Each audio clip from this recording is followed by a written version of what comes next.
बंगल्याचा मालक आंघोळीला गेला. त्याने मोलकरीणला टॉवेल सांगितला. मोलकरीण टॉवेल घेऊन गेली. ती जसा टॉवेल देते तसाच तिचा हात धरून बंगल्याचा मालक तिला बाथरूममध्ये ओढतो आणि तिला बाथरूममध्ये. नमस्कार मित्रांनो, स्वागत आहे तुमचं आमच्या चॅनलमध्ये. तुम्ही जर अजून आमचं चॅनल सबस्क्राईब केलं नसेल तर प्लीज चॅनलला सबस्क्राईब नक्की करा. मीना काम बघायला जाते. एका मोठ्या बंगल्यासमोर ती उभी राहते. तिला बघून एक कार थांबते. त्या कारमध्ये बंगल्याचा मालक होता. तो तिला बघून, कारण मीरा तरुण होती, तिला तो बोलतो की तुला काम पाहिजे तर आतमध्ये ये. बंगल्यामध्ये गेल्यावर तो मालक तिला कामावर ठेवतो. एवढ्या मोठ्या बंगल्यात तो एकटाच राहत होता. मीना आता तिथे रोज घरकाम करते. एक दिवस बंगल्याचा मालक अंघोळीला जातो आणि नंतर मीनाला आवाज देतो की टॉवेल आण. मीना टॉवेल घेऊन जाते. मीनाचा हात धरून तो तिला बाथरूम मध्ये ओढतो. मीना ओरडते, पण तो तिच्या तोंडावर हात ठेवतो आणि मीनाला बाथरूम मध्ये. एका गरीब घरातील मुलगी मीना लहानपणापासून घरकाम करते. तिची आई आणि ती दोघी काम करत असतात. तिला वडील नसते. तिचा एक काका होता. मीना आता मोठी झाली होती. तिचे लग्न करायला तिचे काका तिच्या आईला सांगतात, पण तिची आई बोलते, मुलीचं लग्न करायला तर माझ्याकडे एवढे पैसे नाहीत, मग कसं करू लग्न? मुलाकडचे तर पैसे मागेल आणि मुलगा पण बघितला नाही अजून.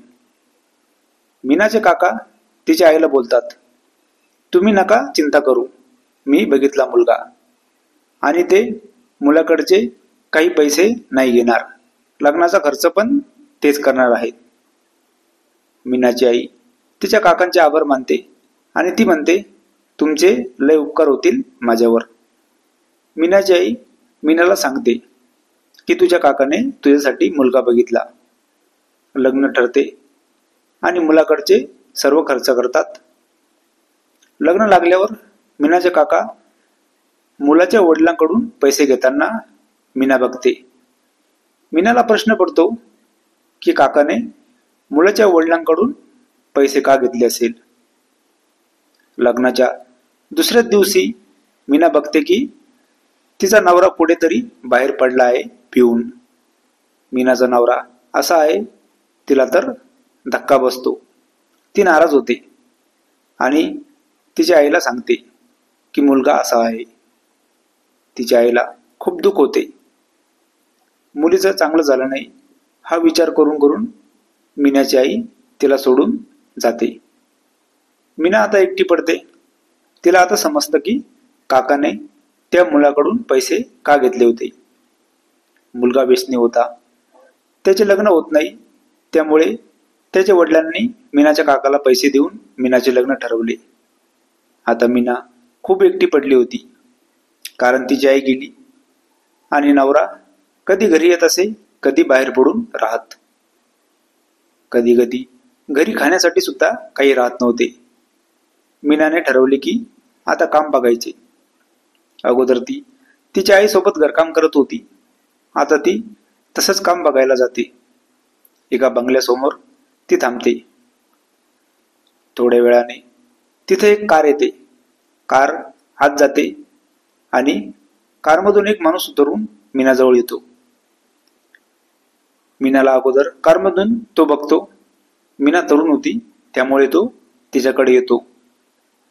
मीनाला तो बोलतो, तुला काम वगैरे पाहिजे का? मीना लगेच बोलते, हो. तो म्हणतो, मी पण खूप दिवसापासून मोलकरीण बघत होतो. चल आज तुला दाखवतो सर्व काम, काय काय काम करायचे तर. मीना बंगल्याच्या मालकाला विचारते की कोण कोण राहतं इथे. तो बोलतो की एकटाच राहतो तो. एवढा मोठा बंगला आणि तो एकटाच राहतो. मीनाला वाटते की कामासाठी नाही बोलावं, पण ती परत विचार करते की काम नाही भेटलं तर काय करणार. त्यामुळे ती तिथे कामाला लागते. मीना कामाला आल्यापासून बंगल्याचा मालक मीनाला कधी पण एकदम जवळ जाऊन बोलत होता. कधी तिला स्पर्श करत. मीनाला त्याचे असे वागणे पटत नव्हते. तो तिला म्हणायचा, तू कायम जर इथे राहणार रात्री पण तर तुला पगार वाढून देईल. त्याच्या बोलण्याचा इरादा काही वेगळा होता. मीना त्याला नकार देते. तो कधी पण अशी काही हरकत करत होता की मीनाला त्याचे लक्षण काही बरोबर वाटत नव्हते. ती तिथले काम सोडून द्यायचा विचार करते. सकाळी सकाळी बंगल्याचा मालक आंघोळीला जातो. आंघोळीला जाताना तो मुद्दाम टॉवेल विसरतो आणि थोड्या वेळाने तो मीनाला आवाज देऊन सांगतो, टॉवेल आणायला. मीना टॉवेल घेऊन जाते. बाथरूमचा दरवाजा उघडा असतो.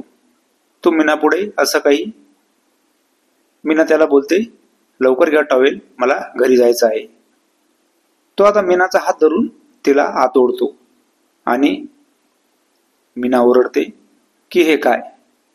तो तिच्या तोंडावर हात ठेवतो आणि नको ते. मीना त्याला आता हातापायाने मारते आणि कशी तरी तिथून निघून येते. नंतर ती कधीच कुठे कामावर जात नाही. तिच्या नवऱ्याला ती सांगते की काय झालं तिच्यासोबत. आता तिच्या नवऱ्याचे डोळे उघडते. तो हळूहळू सुधारतो आणि कामाला जातो. ही कथा पूर्णपणे काल्पनिक असून वास्तविक जीवनाशी काहीही संबंध नाही. ही कथा फक्त मनोरंजनासाठी आहे. कथा आवडल्यास चॅनलला सबस्क्राईब करा. धन्यवाद.